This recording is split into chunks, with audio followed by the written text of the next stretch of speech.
carbon border adjustment mechanism, is it an opportunity or a threat for the Indian exporters? Free electricity for the agriculture works. It means that you are going to use a lot of water also. Then the depletion of the water layer will also be the challenge. Instead of free electricity, give them direct benefit transfer. Yeah. You need, let's say, 100 units of electricity every year. Yeah. And cost of 100 units of electricity is 500 rupees. You'll get 500 rupees. That's it. But why are they not doing it?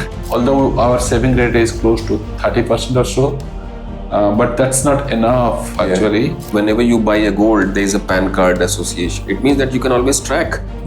Okay, if you are not able to invest in technologies, be cognizant about that. You are not careful. Include all the gold in the world, the size you need 10 football fields. Wow. So you can imagine that much of gold is available.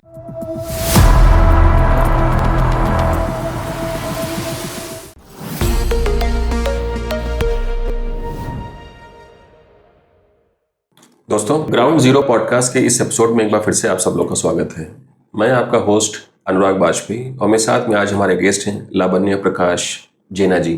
Lavanya, thank you so much for coming. दोस्तों, आज का जो topic है that is very very essential. We understand जब हम लोग climate finance या sustainable financing या इस तरह के टर्म्स को यूज़ करते हैं तो इन जनरल ये हमारे कोर्स बुक का हिस्सा नहीं रहा है, ना हमें इन जनरल कभी प्रैक्टिकल फील्ड में भी इस तरह के टर्मिनोलॉजीज का सामना या फेस ऑफ करना पड़ा है। But when we look at the actual projects or the projects at the larger size or the policy initiatives, these specific terminologies, they are playing an important role nowadays. आज हमारे साथ में लावण्य है। He is a director at Climate and Sustainability Initiatives, has done his CFA also, and a lot of projects and the work experiences that he has carried, maybe I think close to a decade in terms of financing, climate financing, and so many other specific aspects. So, Labanya, what is the climate finance?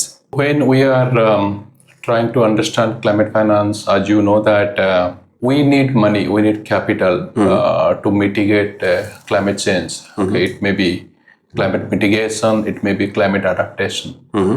And when you are trying to mobilize capital for climate mitigation and climate adaptation, it is called climate finance. So one aspect of climate finance is mobilization of capital. Since capital is not mobilized in a business as usual manner, you need interventions, policy and regulatory interventions, which is essential, and also international support, which is essential to mobilize more capital for climate actions. Particularly in developing countries. So I will say that climate finance is a combination of capital flowing for climate actions plus the interventions by public actors. It could be policymakers, regulators, or international institutions. Okay, if I combine all of them, it's called climate finance. It is very challenging in the context today because the volume of capital required for climate actions or meet something called net zero or global ambition to limit global temperature. So unfortunately, the capital we are mobilizing today is not enough. We need to scale it up very, very quickly. Otherwise, it will be very difficult to meet the ambition and limit global temperature. In general, let's say when we look at the money, there is a fundamental process, the money has to be returned. And then when we look at the climate, we associate the climate by and large with nature. Right. Yeah. So, and then we look at the climate linked with the money. We generally expect that the climate financing or the climate money has to have the business sense and the model has to be associated with it. How much is it true in this statement? No, you are absolutely right. Because unfortunately, climate change is a collective actions. Okay, or climate action is a collective actions in the sense that both the private actors and public actors will play crucial roles. The point is that, as you said correctly, at the end of the day, private capital provider, they are seeking some returns, both debt financiers as well as equity investors as well. Unfortunately, not all the climate projects will generate return.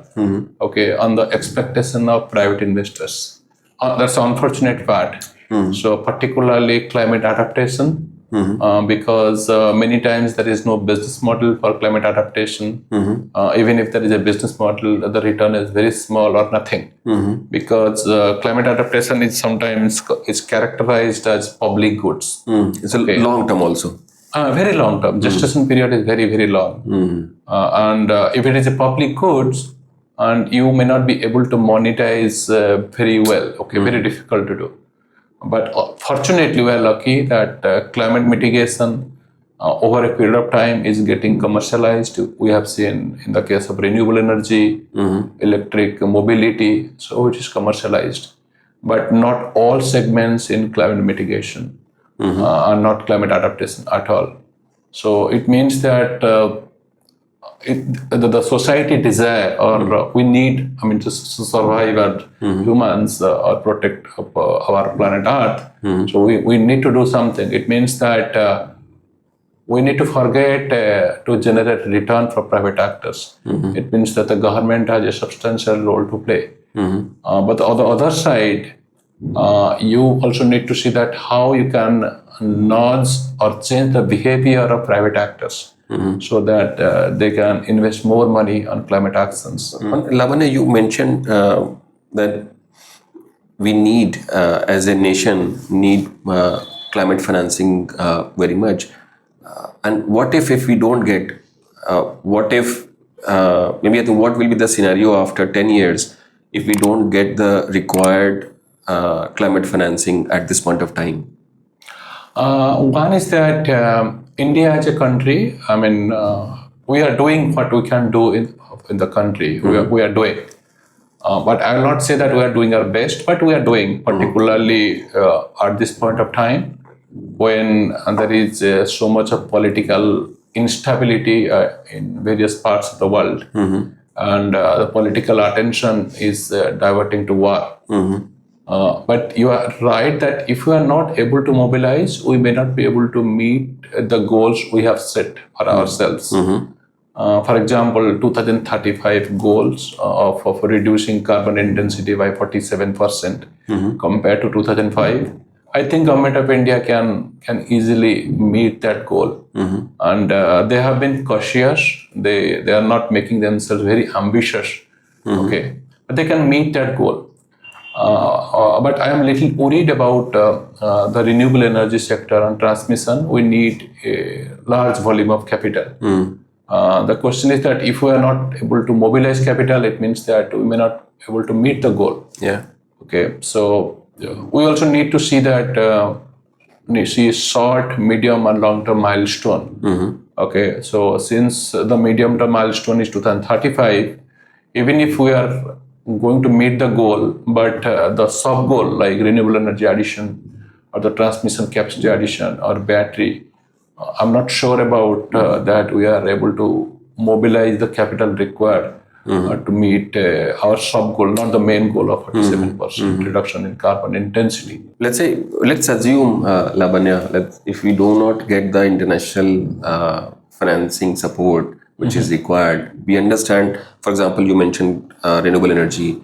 The target for renewable energy by 2030 is 500 gigawatt, which is looks achievable considering the goal which was earlier. It already has been achieved 6-7 years before, but it requires money.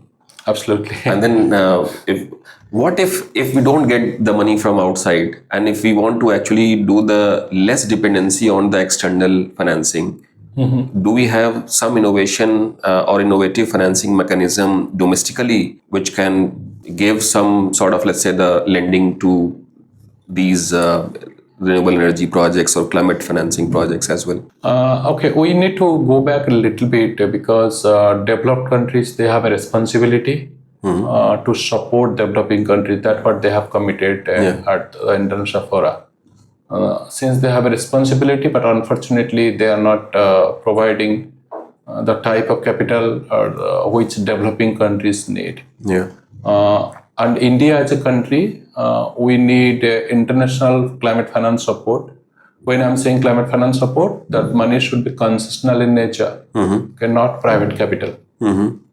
Private capital you can mobilize anyway, okay, because if you are making these businesses, climate projects, climate businesses profitable, so you can mobilize foreign capital also. It doesn't matter the color of money. It doesn't change for private actors. Okay, it can move quickly. But the point is that will it be enough? That's the point. Okay, one is that will it be enough? As I said earlier, for certain pockets of climate actions, you need concessional capital. And the government, as a developing country, we may not able to provide concessional capital a lot. Okay, because as a developing country, you have other priorities also. You need to spend money on public health, education as well, and build infrastructure for the country, and invest in, spend money in poverty alleviation programs. Since certain segments, particularly climate adaptation, need concessional capital, okay, and government of India may not be able to mobilize or provide that much of capital. You need international climate finance support, which they assured developing countries that they will give. Okay, then it's a problem. And secondly, as you said, that can you do anything in the domestic market? We can because India's economy is growing, and the financial system has some volume of capital in commercial banks or financial institutions. Okay, you can do some creativity also, how to reorient capital from other businesses to green businesses. But at the same time, we also need to be very, very careful that our economic growth rate is not hampered. Because you cannot expect that only climate fund projects or green projects will get the money, not the other projects. We need to be extremely careful, otherwise our economy will not grow, because you need to put capital in each key elements which is required for economic growth, okay, which is a necessary condition. Otherwise, okay, we should be more about sustainable development goals instead of only climate actions. So then there will be a challenge. Okay, so then we need to see that whether we have enough money. Okay, we can come out with creativity, but still by using all the creativity, you may be short of the money required for climate actions. Labanya, you mentioned that the developed countries, they have the responsibility to share the wealth with the maybe developing or underdeveloping. I also understand that they had made a commitment of giving $100 billion as a maybe fund, which they did not complete. Now they have again in COP29 they have given the commitment of maybe I think $300 billion, which we feel that may or may not be able to do it. Nobody actually is giving the surety in seeing the geopolitical scenario, because now the priority is entirely changed in current scenario. But I want to understand much more into maybe I think this detail, that who internationally, when we look at the climate financing component, who all are providing the financing as of now, and how to tap those financing which is available outside. At the end of the day, when we are talking about concessional capital, okay, only the governments in developed countries, they will provide capital, nobody else. Because even if we are seeking capital from World Bank or ADB, so the equity capital come from the governments. Okay, and these multilateral institutions, they raise, based on the equity capital, raise debt capital from financial market. But there is a limitation also. If you are not injecting more money in this multilateral development bank, okay, you cannot expect that this development bank can provide more capital. Okay, and secondly, as you said correctly, that since some of the politicians, they are climate deniers. They believe that climate change is a hoax or so. So we cannot expect that these multilateral institutions, they can say a lot. Yeah. Okay, and they cannot provide a lot of money for climate actions. Otherwise, some politicians will be disappointed. Yeah. The point is that whatever capital available, okay, how to access that? Yeah. Okay, the issue is that we need to develop projects which are necessary, because the terms and conditions of multilateral institutions, or even if some bilateral institutions, are very stringent. Okay, so you need to develop projects which are not necessarily commercially attractive, but it should be commercially viable. Not there's a difference. If it is attractive, private actors can come in. Even if it's only viable, at the same time meet the other development needs. Okay, which is because a multilateral development bank, when they provide capital, they not only look at climate actions or climate benefits, they are also looking at developmental benefits generated by those particular projects, which is necessary. So you need to develop projects. And many times when during the development of project, the state actors, okay, both central government or state government, or even if municipalities, their roles become very, very important. Okay, so you need to develop projects and show that how you are going to pay back, and second is that what kind of impact you are creating. And what is the, maybe I think, incentive for the private players to provide the concessional capital, Labanya? Very frankly, there is no incentive. There's no incentive, right? Yeah, private actors, for example, any commercial bank or pension fund or mutual funds, they have a fiduciary responsibility to generate wealth for their shareholders. Okay, even if they want to as individuals, they can't. Okay, and which is a good thing actually, because you have a fiduciary responsibility for a bank to the deposit holder or shareholder. Let's say for a pension fund or mutual funds, the investors actually, like households who are the primary investors in this kind of funds. So you cannot ask actually. It's not wise. It's unethical, I will say. At the end of the day, that they are accountable to them, not the society. Very frankly, to the pensioners. To the pensioners, okay, to the bank deposit holders. Okay, let's say if you are a shareholder, they are accountable to them. Okay, you cannot expect. But the crux of the matter is that there is something called tragedy of horizon. This is called, for example, if banks are providing capital, they are only thinking about 1 year or 5 years or 7 years. Okay, not beyond that. Unfortunately, the impact of climate change can only be observed in long term, not necessarily the minimum short term. 10 years, let's say. So that's the tragedy of horizon. So where the objectives of financing and the requirement for climate actions, it is not aligning, it's not talking to each other. Okay, so you need to make ways, you need to come out with something which both of them can collide. Not collide, I will say there will be some commonalities between them. Okay, so that's very, very, very, very critical.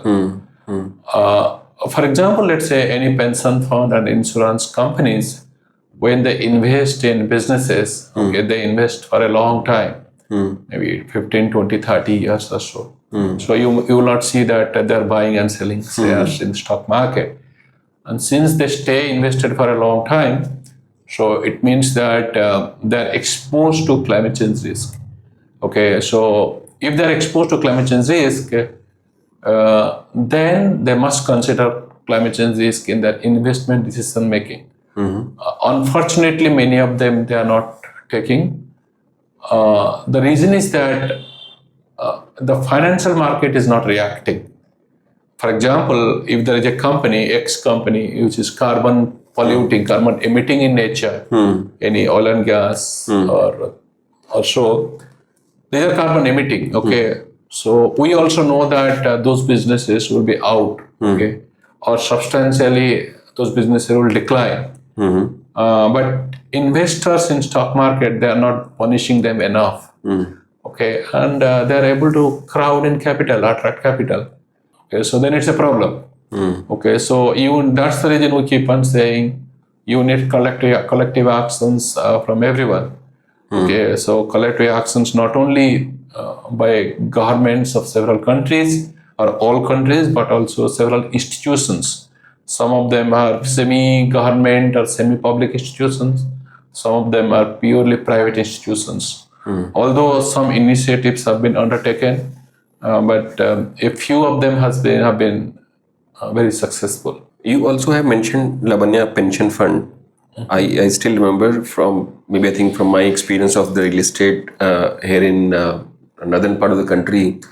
In 2010, we started hearing about the UK pension fund getting to India for investment to real estate to get the higher returns.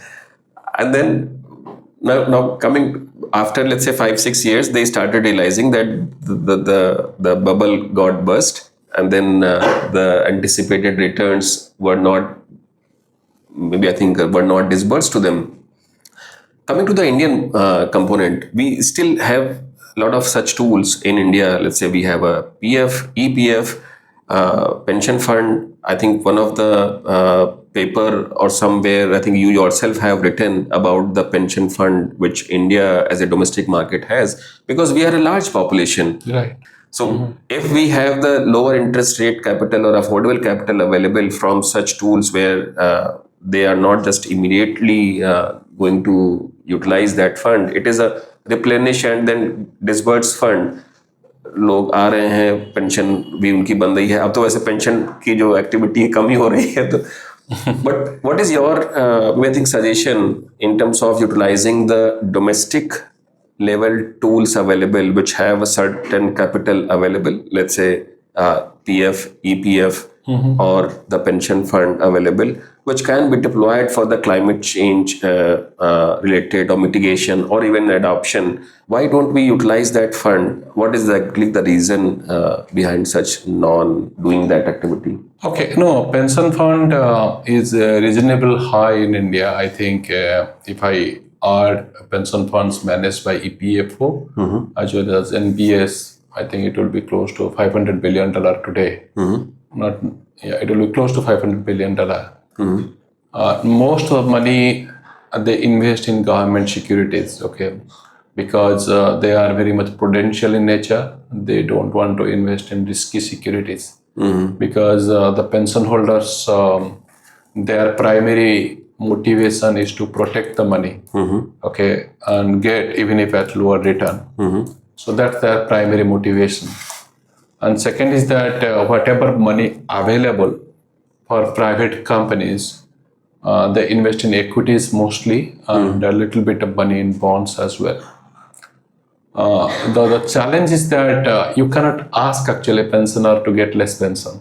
Okay, so even if we are saying less return, why they will sacrifice their pension? Yeah. Okay, because you are also facing inflation as pension holders. So you need return. No, we cannot ask that pensioners sacrifice their return because they have a responsibility, but their money manager has a primary responsibilities towards pensioners. Okay, not to climate actions. But what you can do that since they are long-term investor, okay, for example, a 30-year-old person he or she is saving the money in pension fund, you cannot expect that she will withdraw it in next 10 years or 5 years. Yeah. She will withdraw money after 25 years. Long-term investors they are. Okay. Yeah. So the point is that since they are long-term, how to use that money in long-term activities. Because in long term, you can be able to generate some return. The money can go back to pension holders. Like you correctly said, in climate adaptation, since most of the money is expected to come from government, okay, if the government is investing in climate adaptation, in future the government is going to get return, but indirectly. For example, if there is a flood activity or there is a hurricane or a drought, it will hamper the economic growth. Okay, And if you have not invested enough in climate adaptation, your economic growth will be stalled. Okay. But if you have invested enough in climate adaptation, okay, you can survive. Your economy will be much more resilient. Yeah. So as a government, you can collect tax. Okay, you don't have to spend money on rehabilitation, on post-disaster events. So you can, as a government, you can collect more tax. Your economy will be more resilient. So you will be able to pay back to your investor. Okay, as a government, you issue government securities, invest in climate adaptation, collect tax, reduce your spending on rehabilitation or post-disaster events, and use that money and pay back the investors who invested in government securities. Okay, you need to think that way. Then secondly, for example, in certain businesses, for example, climate mitigation, which may not be commercially viable today, but it may be commercially viable after many years. Okay, maybe the pension funds can put some money in these technologies as well. Not providing a lot of capital, at least some level of capital, and stay invested for a long time. Because once these technologies are commercially viable, you can generate higher return as well. Since they are patience investors, okay, patience is very, very important in climate actions or in climate finance. Because you can only realize return over a long period of time, not necessarily immediate. But unfortunately, the financial market operates in a different dimension. Okay, the mindset is different because every quarter you would like to see, मेरा NAV बढ़ गया क्या? कितना बढ़ा? मेरा दोस्तों का इतना बढ़ा? So it creates problems. I know. Because you cannot expect that you will make money in every month or every quarter. Okay, sometimes you sacrifice that a little bit and generate higher return. Okay, so that is very, very important. One point that you have mentioned, risk. Because of the anticipated risk, maybe I think such funds which are available, but they are not available for getting deployed. Right? And let's say, what if there is a risk which we understand, but if there is a risk available, then there is an insurance also should be available. Maybe I think the government role to provide the insurance or such tool which can maybe I think hedge that risk to some extent. No, absolutely. For example, there are certain risks which are emanated from the political system. Okay. For example, as we know, let's say distribution company. Okay, they are not financially healthy. It means that why they are not financially healthy? Because many of these distribution companies they are Poor at the collection. supporting politicians very frankly. Okay, although the primary motive is to provide electricity, but sometimes there is too much of political interventions which is not desired. It is creating problems for renewable energy developer, for example. Okay, so it means that how to reduce that risk, okay, through different ways. For example, you have a payment security mechanism by SECI, Solar Energy Corporation of India. Whenever there is a delay, okay, the SECI is there. Okay, if the PPA is signed through the SECI, then you will be assured that okay, risk is reduced. Then you can raise capital at a lower rate because you are able to reduce the risk. Okay, that's one way to look at when the government can intervene by reducing risk, and that risk which is created by the government. And secondly, there are other risks also which are not created by the government. For example, performance risk, like you said correctly, that let's say energy efficiency. As a user of energy efficiency project, I don't know whether the energy savings what I expect may not yield actually. Okay, so there may be a difference. All the time we are worried about that. So can you get some kind of guarantee, some kind of assurance from somebody? Even if manufacturer assures, but consumer doesn't believe manufacturers. Okay, can the government play a role? Okay, that becomes very critical. Okay, or like you said, insurance, for example. let's say whether the equipment is going to perform as assured by the manufacturer. Yeah. Then you need some kind of guarantee or warranty, which is necessary for user to use these technologies. Okay, where the government role is becoming very critical. Then there is something called perceived risk also, because many times investors, they feel that the risk is high, but the actual risk may be very low. Like providing capital to MSMEs, for example. Okay, many times the real risk is lower than the perceived risk. Here the government can come in, they will say, okay, I'll take care of the perceived risk. Okay, you go ahead, I'll give you partial credit guarantee. So that you will be comfortable up to a certain extent to provide capital. Okay, so you are just reducing perceived risk. Okay, you are not reducing real risk. I mean, in any economy, risk will always be there. Yeah. Okay, you can take care of the perceived risk, or sometimes real risk as well.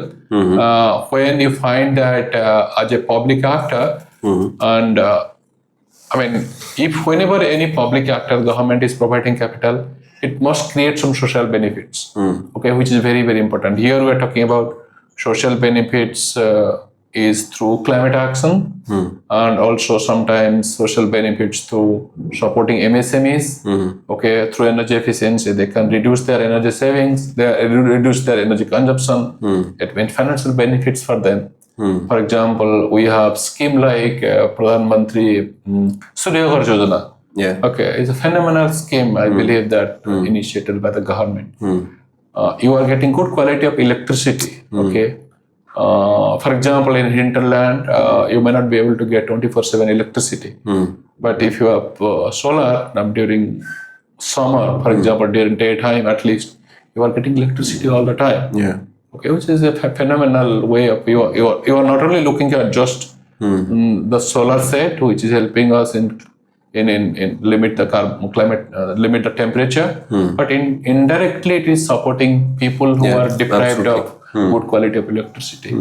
Yeah, there also I think a lot of maybe the financial instrument which are required in the distributed solar also. Absolutely. Yeah, but I think let's put it for some time. I think I have one personal question also, Lavanya. I think you have come from Odisha. You did your masters also from Utkal University, and then you have worked with ASP in the equity market, and then after working there for 10 years, you moved to climate finance or this subject. Is the climate maybe vulnerability of Odisha is also one of the factors of maybe I think inducing you to switch to climate finance, because this is something where we talk about the climate resiliency, climate adaptation, lot of maybe I think such climate capital which is required to make the maybe I think a particular maybe think issue being taken care of. Is the geographical region also helping you in terms of understanding the climate related risk and mitigating tools? Is that something which is? I'll say that it's a motivation because I have seen actually in Odisha. For example, I left Odisha 25 years back, 26 years back. Okay. 25, 26 years back. Okay, so we had only fans at home. We were able to sleep comfortably. Okay, now without air conditioner, you cannot live in Odisha, particularly in summer season. Okay, because temperatures has increased by maybe 2 to 3 degree, maybe 5 degree or so.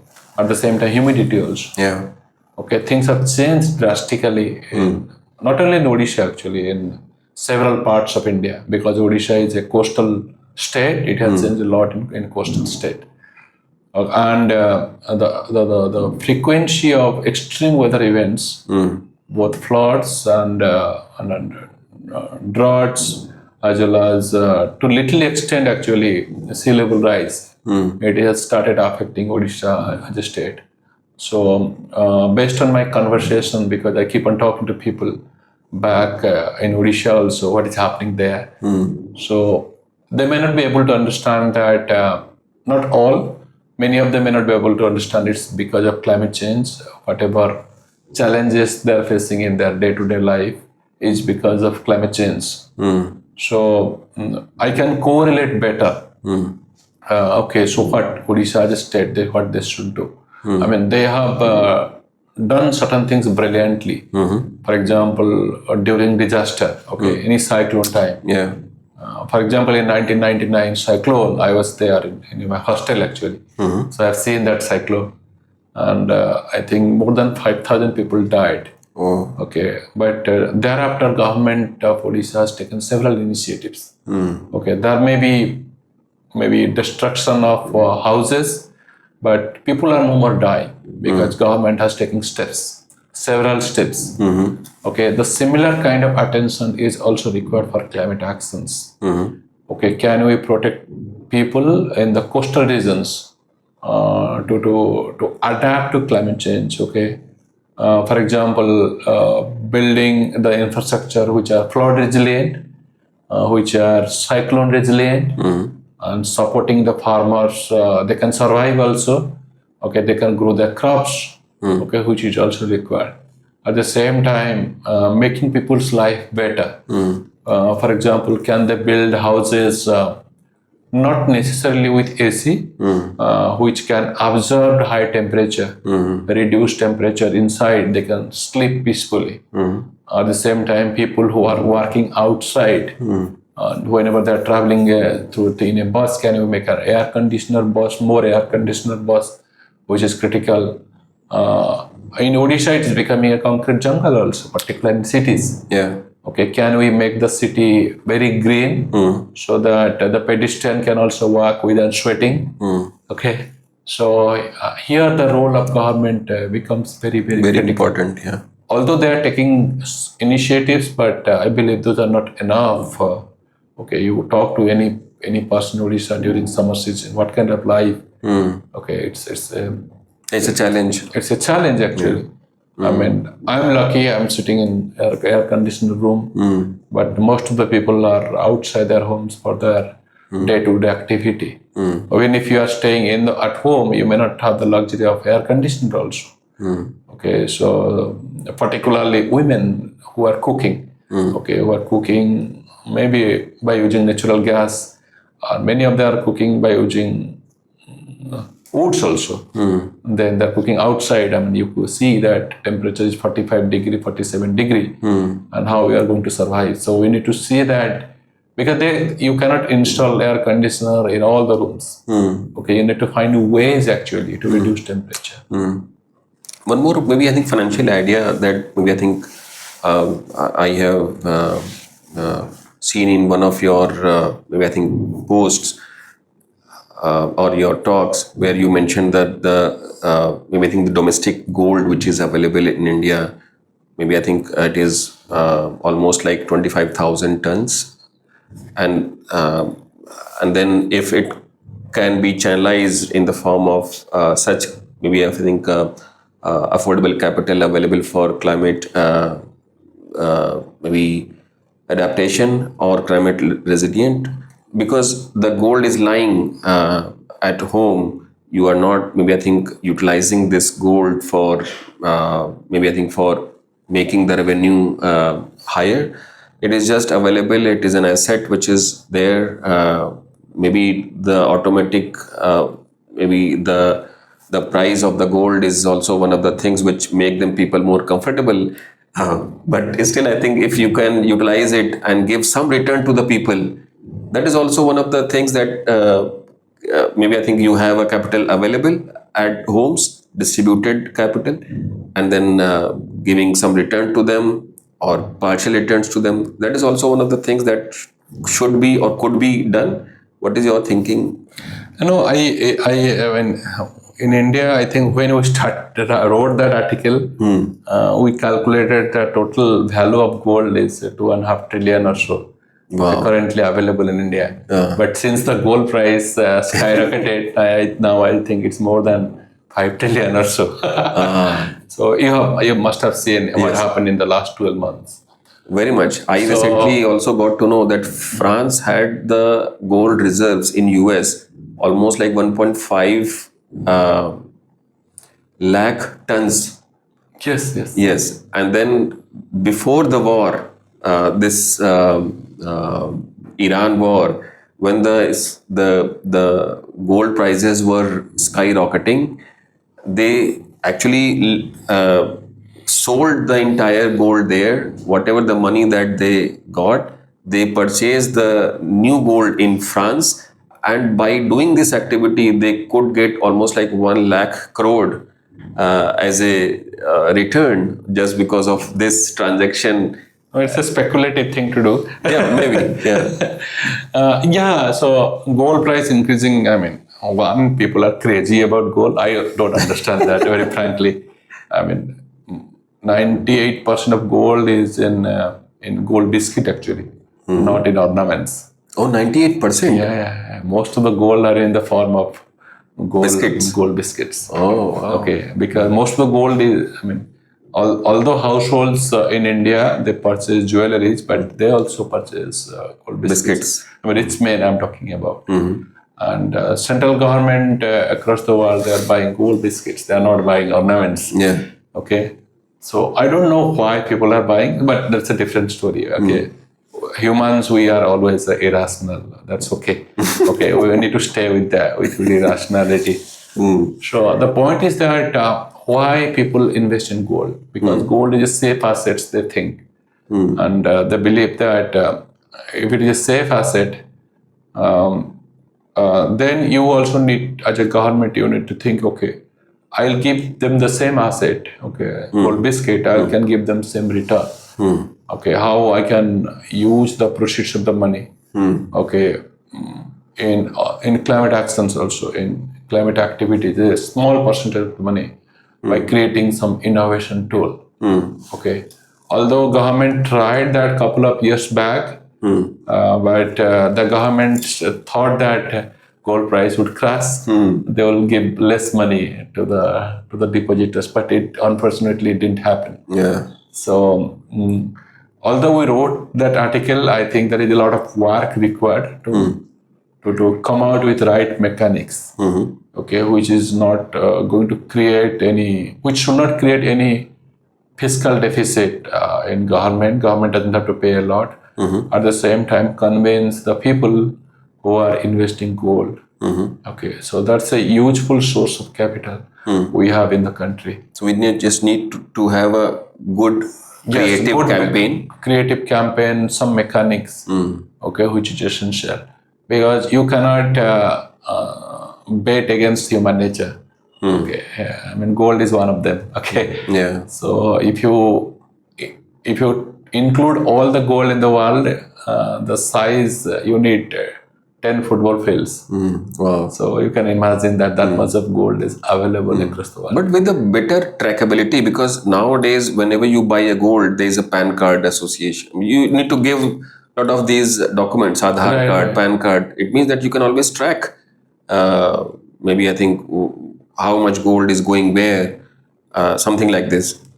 No, you can track, but sometimes if you are track, I mean, because basically you are doing more surveillance. Maybe. So then secondly is that whether the money is not in the hands of people who may create financial crimes also associated with gold. Now people are caught at the airport. Yeah. Okay, so you as a government, definitely they have a responsibility to see that there is no financial crimes. But at the same time, I mean, as you also say, I said that you need to create mechanics, how to best use the money, because gold, you are not using the money in economic activities. One is that as a country, we are starved of capital. Okay, we always say that we need foreign capital because we are not able to, although our saving rate is close to 30% or so, but that's not enough actually to fund our economic growth. So that's the reason we always seek foreign capital, although the foreign capital has stopped coming or has decelerated a lot in recent times. But we need to see that, okay, how to attract domestic capital, instead of just looking at foreign capital. That's what China did. Okay, they attracted a lot of foreign capital, but they were able to mobilize a lot of capital. Domestic capital also. Domestic capital. I also have firm belief that domestic capital must be channelized well. Right. One of the point that you also have mentioned, Labanya, government securities. Government has a lot of maybe I think lying assets, unused assets. For example, let's say railways. They have a lot of assets which are unused for years. They can actually use them in the form of maybe I think either they can issue the bond or maybe I think some maybe privatization.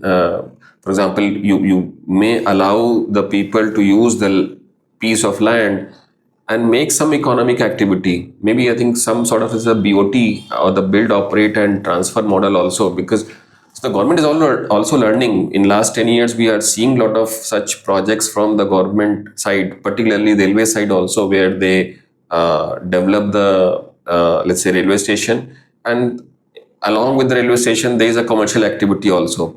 So they are not investing the money, but someone else, let's say a private player is investing, and then they get the, let's say, the facility to operate for next 25 years so that they can get their returns back. So no, I agree. I mean, the government has too much land. I mean, if I calculate it will be in the trillions actually. Yeah. Okay, and unfortunately those assets are not used. Yeah. Okay, so what the government can do, they can use those assets very smartly. One of them is that if you develop that particular land where the government, they have massive land parcel, then there will be development in the peripheral areas, okay, where the government is developing. Okay, the value of the land and value of the property also increases in the peripheral areas. Okay, government can come out with a land value capture. Okay, for example, because of the initial government, okay, in certain areas, okay, so the value of the land in peripheral areas might have increased 5 times, 10 times. Okay, government can collect certain return from that, which is called land value capture. Okay, they must do that. I mean, you tax a lot actually. Okay, you say that the asset prices has increased by 5 times because of the government development.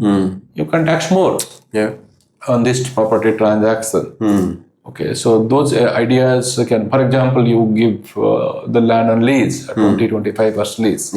Okay, to the private sector, you collect revenues. Or the revenues can be invested in economic activities, including climate actions, also climate projects. But why are they not doing it? It's an inertia. I mean, as a bureaucrat, many times they will always be questioned, why did you do that? Why did you do that? Why did you do that? Okay, you need to give a lot of freedom to take decisions. Sometimes I think that the wrong decision or the maybe I think incorrect decisions. Sometimes they don't want to take decisions actually, because at the end of the day, there is no incentives for them. Okay, if they go wrong, they will be haunted for their entire lives. If they are right, there is no incentive. Incentive for doing the right thing should be there. Incentives to do the right thing. Sometimes a decision can go wrong, but you cannot blame the person who has taken the decisions, because when the decisions are taken, so it was taken in the best of the spirit. Okay, but you cannot blame them. Decisions can go wrong as well. Okay, you need to accept that and go ahead. I totally agree. I think the moving ahead may be something that we always tell to our maybe I think friend circle, but I think in general, even in the government should also learn how to move ahead with such decisions which were contextual. Exactly. Yeah, so totally agree. One more point, Labanya, you mentioned with respect to risk in the MSMEs lending, and then just because maybe I think they require the lesser maybe lending amount, but there is a chance that they are not able to pay back. And that is also the reason there are a lot of risk because of this thing.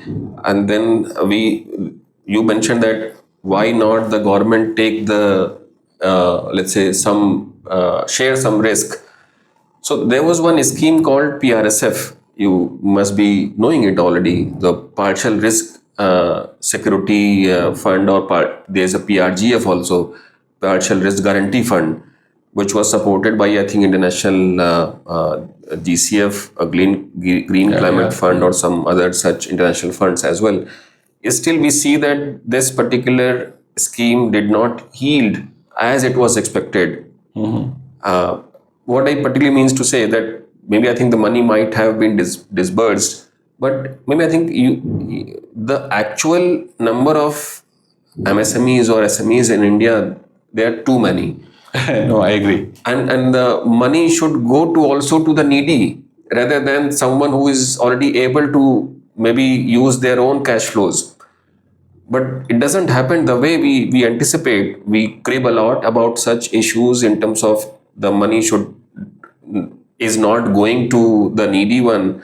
But maybe I think such schemes, they are not actually looking at the issues, but maybe I think if the fund is allocated, the intent is to allocate the fund, disburse the fund. That's it. I completely agree with you, because as a banker, because HDB will provide money through a banker most of the time. The banks are financial institutions. They always play safe. Okay, because if converted into NPA, it's a problem. Okay, but I agree with you. You need to balance the objectives of this kind of schemes. Objective is to support, financial support who need the money. Okay, there are MSMEs who may not need the money actually. Okay? They are generating internal capital. They can raise capital from somebody else, from ICICI Bank or HDFC Bank. Okay, they may not need SIDBI. SIDBI is set up to support companies which are struggling to raise from capital from mainstream financiers, not from public financiers. Okay, so you need to be very careful in public interventions, or in designing public interventions. As you correctly said, that whether the company which is using this credit guarantee facility, okay, whether they really need it, they can raise capital without any support. Okay, you need to be very careful about that. But unfortunately, that's not the case. People who are managing this trust, they are making the terms and conditions so stringent.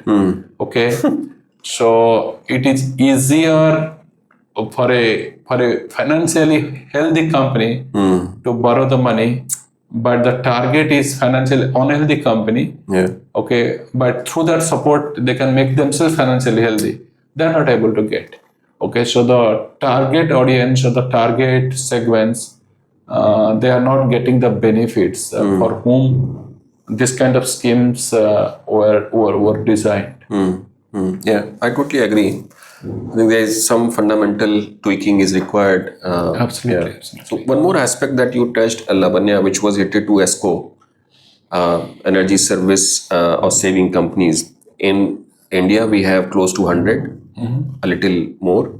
But let's say in China, we have 5,000 ESCOs. It means that the private sector actually playing a vital role in terms of making the capital available to the people who are not having enough big capex or capital expenditure.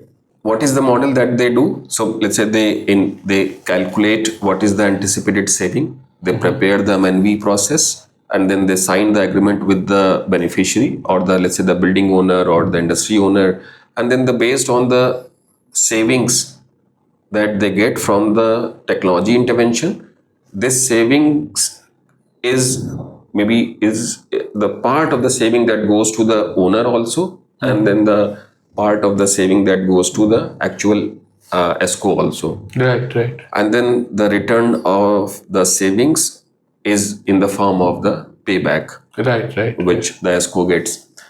It is a very simple and easy to understand mechanism, but still in India, the ESCO model has been struggling since the inception. Still, it is not taking the shape or not going anywhere. What is the basic reason? One reason that I can see that there is a trust issue.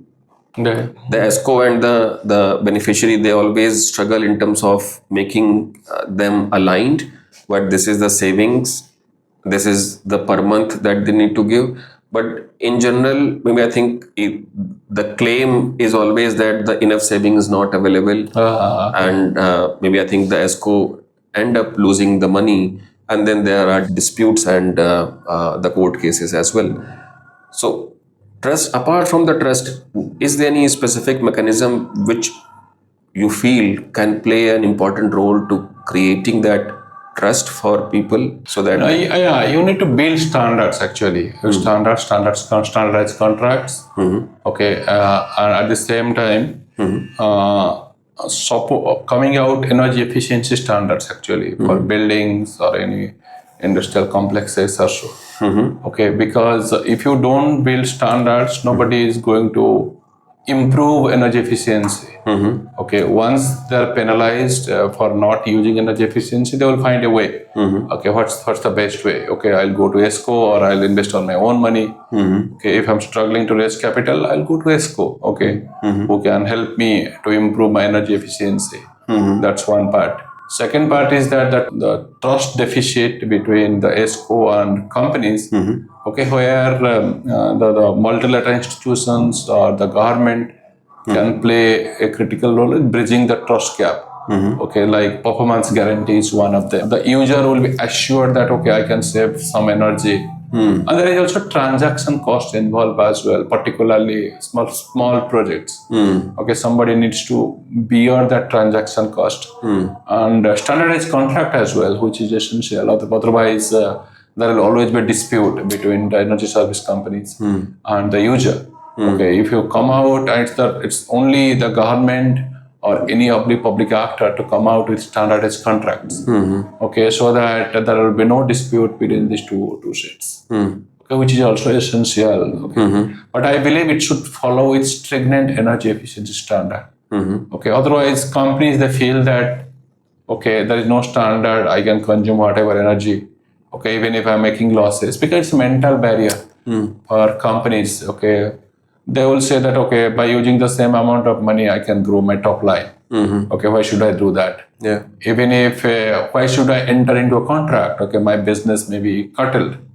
Okay, so I may not need so much of energy. Okay, it's a contractual agreement between ESCO and the user. Yeah. Okay, if the contractual agreement is very long, nobody is interested to enter into those kind of contractual agreements. Okay, if it is very short, energy savings may not be enough. Okay, so there is some delicacies. But I believe that energy efficiency standard is the most critical interventions or policy decision must be made by the government and enforce it. Okay, that will nudge companies to use it. They don't have a choice. Okay, you follow that actually. Okay, many times we feel that it will be additional burden on MSMEs. But in reality, they will be financially beneficial actually. Financially benefit from energy efficient project, as we know. Okay, so you are just nudging them through an incentive or penalty. I know, I can understand. One more aspect you mentioned, I think, during the discussion that you were involved in the sustainable finance roadmap, which was developed during the COVID scenario, and it was supported by UNDP for Ministry of Finance. Does such a roadmap help India in terms of taking care of the climate issues? At least you can know where you are today, and you can also know that this is my target. Okay. And to achieve the target, what are the steps? Okay, what are the milestones I need to make? Okay, what are the challenges to meet the target in the real economy as well as the financial economy? Okay, since the roadmap was designed only for the financial economy, because we also need to mobilize capital to meet the target. And the roadmap is saying these are the steps, okay, in the short, medium, and long term, you need to take to meet the target. Without taking any steps, you will not be able to meet the target. When we're talking about roadmap, we also identified all the institutions, including policy actors, regulators, banks and financial institutions, what they must do, okay, to reach that target. What should be the short-term target or short-term goals, and in the short term, what are the policy and regulatory changes you can make in the medium term and long term. So it's a combination of that. So we were also cognizant of the fact that you cannot make any drastic changes in the system. You need to move the system gradually. That was also part of the recommendations. But fortunately, some of the although the roadmap didn't see the light of the day, but the recommendations which was part of the roadmap, recommendations basically shared by experts in this field. So some of the recommendations are actually observed, or I will say implemented by central bank, by securities regulator, even the policymakers also, which is nice to see. Although the roadmap didn't see the light of the day, but that's okay. Yeah. Okay, you change. Yeah, I totally agree. I think at least you can have some sense what is the current scenario and some ballpark understanding that how and what could be the possible scenarios down the line. So still, I think it may not have a successful implementation, but give you some understanding. Yeah, absolutely. I mean, you need to regularly monitor where you are today. What are the immediate challenges you are facing? Okay, I need to overcome those immediate challenges. Yeah. Okay, and there could be certain challenges. I mean, always there is. For anyone, there is some prioritization. What is most important? Okay, the most important is A, B, C. Okay, I can do D, E, F later. Okay, those priorities are also critical. That's what we showed in that we have mentioned in that roadmap. But we can see, as I said earlier, we can see some of the measures are taken by some institutions, which are nice to see. Very nice. These are encouraging signals. Yeah, I totally got it. Yeah. Labanya, you have written one book called Net Zero Trio. Tell us something more about it. We understand that it talks about the business, technology, and the policy. How and what is the purpose of this book? Maybe if you could just summarize it. The purpose is that you need, in the beginning I said collective actions, okay? You need corporations, businesses, they should come out with technologies which is necessary for climate mitigation and climate adaptation. And since there is a market failure, you cannot wait for business as usual scenario. It means that there is a need of policy interventions. At the same time, you need financial capital also. Okay, you need these three different institutions. They must come together. Okay, that's the reason we wrote that trio. Okay, Net Zero Trio. So basically, we have so much of technologies in the book. We have identified all the necessary or primary technologies which is required. How the technology play a role, what kind of challenges the technology are facing, okay, what kind of policy interventions required to scale up for the usage of these technologies. Then we also discussed the role of financial actors like banks, pension fund, insurance companies. We also discussed that role of financial regulators, including the central bank, pension fund regulator, or securities regulator also. Then we also discussed the role of international capital. Okay, we discussed earlier that as a developing country, we are expecting. Developed countries, they have a responsibility to provide financial support. Okay, so what should the role they should play? Okay, we brought them together in that book. Very nice, very nice. I think it's a great because I get to read the summary of the book, and I think this is something which is very much required. But generally, what we have also seen that with science-based subjects or the books, they don't have much of the readers. Most of the cases. One general, maybe I think question that I have for you, that how to make the client, maybe I think science-based subjects more popular. Okay, so you need to be very creative and make short videos, images, because human behavior is changing very, very quickly in this internet era. Okay, fortunately or unfortunately, okay, there are always pros and cons of technologies. Attention span is decreasing. Yeah. So you need to create videos now through AI. Yeah. You can cut down the cost significantly. Yeah. So more graphics, okay, and we should start educating people from school actually. Yeah. Okay, they have a better understanding about climate change. They can appreciate it. When they are voters, they can choose the right politicians also. Yeah. Okay, which is political willingness is very critical. So we need to spread awareness, maybe through vernacular language. Okay, India is a diverse country. Okay, everybody is not English educated. So many of them would like to love to read or listen or watch in their own cultural settings. Okay, you need to create videos or images or documentary, maybe movies also on climate change. Yeah. Okay, so you can spread awareness about that. Then we'll see that okay, there will always be some kind of demand by the people.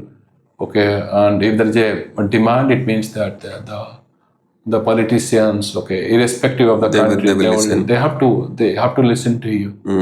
Very nice. So Labanya, we have a rapid fire round also.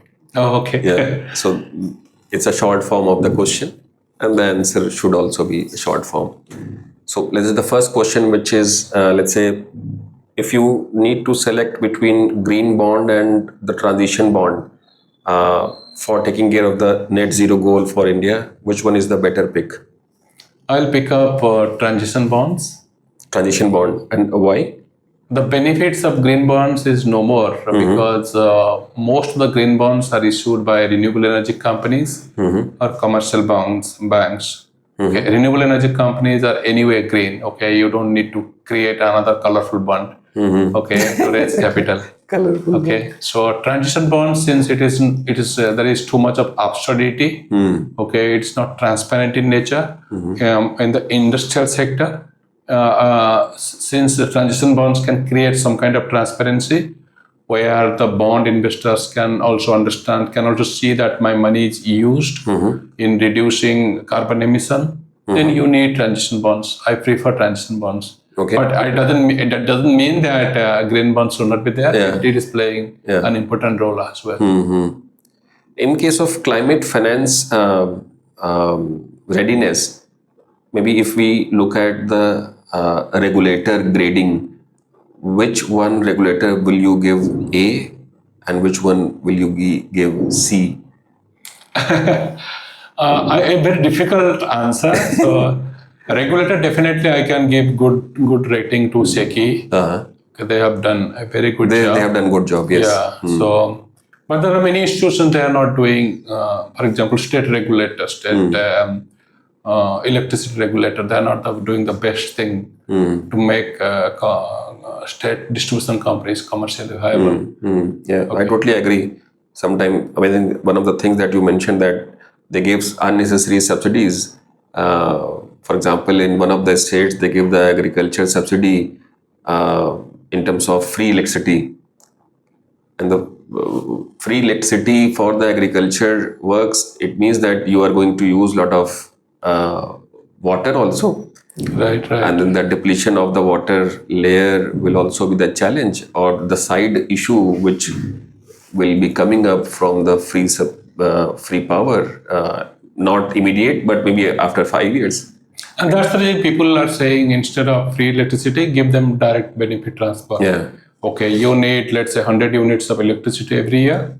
Yeah. And cost of 100 units of electricity is 500 rupees. You'll get 500 rupees. That's it. Yeah. Okay, there is no free electricity. Yeah. You need to pay back. Yeah. Okay, you use that money to pay back the distribution company. Yeah. Otherwise, there will always be distortion. Okay, I mean, the economics will always be bad actually. I mean, irrespective of whatever schemes you come out. Okay, I understand that you need to provide free electricity to certain segments, but you should not penalize a company. Distribution is a company. Okay, you don't ask them to do. You provide them direct transfer. No, totally agree. I think the point is, let's say the mechanism, the tool is already there. So direct already transfer is already there. There's maybe hundreds of millions of Jan Dhan accounts are there. Exactly. You can differentiate who need this, who doesn't need this. In my village itself, Labanya, I'll tell you, let's say before the subsidy, there were almost like 16 or 18 tube well. Tube well, you know? Yeah. I use that because I'm grown up in villages. Okay. I've seen those. Yeah. And after the subsidy, the number of tube wells are almost like 70. Oh. Yeah, you can imagine. And the total households number in the village, maybe I think close to 350. You can imagine the growth of the tube well just because everybody wants to have the water resource from their own piece of land. Yeah, tube wells were earlier public goods actually. Anyone can use. Yeah, Okay, now these are private goods. private goods. Yeah, absolutely. Yeah. So third question is with respect to the CBAM, Carbon Border Adjustment Mechanism, is it an opportunity or a threat for the Indian exporters? I will say both. It's an opportunity and as well as threat. It's an opportunity in the sense that you can make your industry more competitive because there are certain low carbon technologies which are commercially viable and commercially attractive also. So it means that it's an opportunity. Okay, so you can reduce your carbon emission, you can reduce your energy cost. Okay, you can reduce your energy bill. Okay, it means that is opportunity for you to be competitive. But at the same time, it's threat if you are not able to compete with others, with Chinese counterparts. Okay, it's a threat. Okay, and your sales could be curtailed. You may not be able to compete with other with your peers based in China or any other country. Okay, if you are not able to invest in technologies, you are not be cognizant about that. You are not careful. Totally agree. And one book that you would like to recommend for the climate finance? Climate Capitalists and its author, I'm forgetting the Joshi or so. So he is a Bloomberg columnist. So that's a good book. Okay, but there are many good books in this area, which is intersection of climate change and finance. Yeah, since you are doing the PhD, in few months you will be as a PhD holder. So we feel that during your research, you must have gone through a lot of books and the articles, etc. So that is also the reason for having this question for you. Yeah, so in PhD, actually, you don't need books. Read books, you need research papers. Yeah. So last question, Lavanya. So what is the sustainability habit that you had adopted lately? One is that in the last 1.5 year, I have not purchased a single shirt or trouser. Oh, Yeah. wow. Okay. And I've decided I'll not buy any shirts and trousers for the next 12 months as well. Very nice. So thank you so much. It was a great discussion, Lavanya. I'm sure we have asked a lot of, let's say, the length and breadth about the different and diverse topics, but maybe I think with your vast experience and the knowledge, you have given a lot of, maybe I think, experiential sharing with our audiences. So thank you so much for sharing your knowledge and wisdom with us. Thank you so much, everyone, for your patience listening. If you have any specific question and query, we'll have Labanya's LinkedIn ID on our channel description. You can write to him directly. And you'll also be putting our email ID, social@greentree.global. You can write to us and suggest the next guest or any specific question that you have. Thank you so much, everyone. Thank you so much, Labanya. Thank you.